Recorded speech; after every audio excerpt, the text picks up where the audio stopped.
Very often people ask me what I do for a living, and when I tell them I'm a periodontist, it's common not to know what a periodontist is. However, what we treat is very, very common. The mainstay of my dental specialty is treatment of advanced gum disease.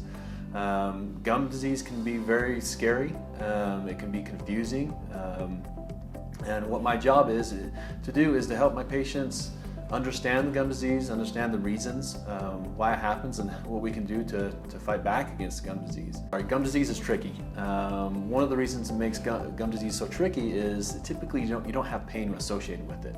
It's something that you're just told of, so it's kind of a mysterious thing when you go to the dentist and they say, hey, you have gum disease and we need to do X, Y, and Z to take care of it. So that's really what partially makes gum disease so dangerous to tooth loss. So it's important to monitor it on a regular basis so we can keep any disease at bay. Unfortunately, left unchecked, gum disease can result in tooth loss. So our goal is to manage the bacterial infection, other factors, the systemic factors that play into periodontal disease.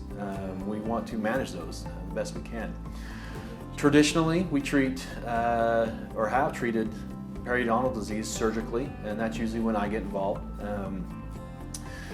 Is when surgical intervention is required. It's usually when excellent hygienist has worked with you and there's reasons why some of the pocket depths haven't gotten any better, and you get referred to my office. The pocket depth is an area that's created in between the tooth and the root surface and the gum. And as that gets deeper, it's more difficult to control, so you are sent to my office to help alleviate that. Traditionally, what we did to treat gum disease was pretty aggressive.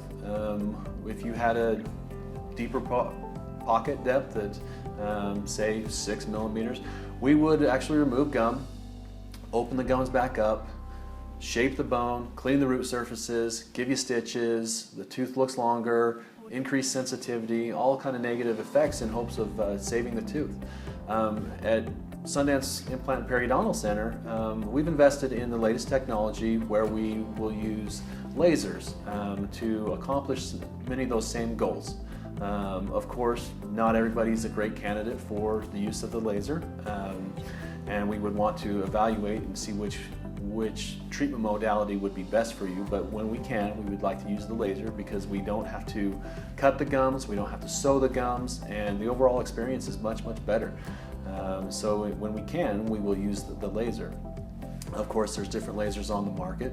This particular laser we use is meant to regenerate, assist the body in regeneration of the bone and the soft tissue, which is ultimately what we would like. We would like a regenerative procedure versus a resective procedure, which is not what we want, of course. Other lasers will just heat up the tissue and kill some of the bacteria, but it's not a true regenerative procedure, which is the ultimate goal of what we do here.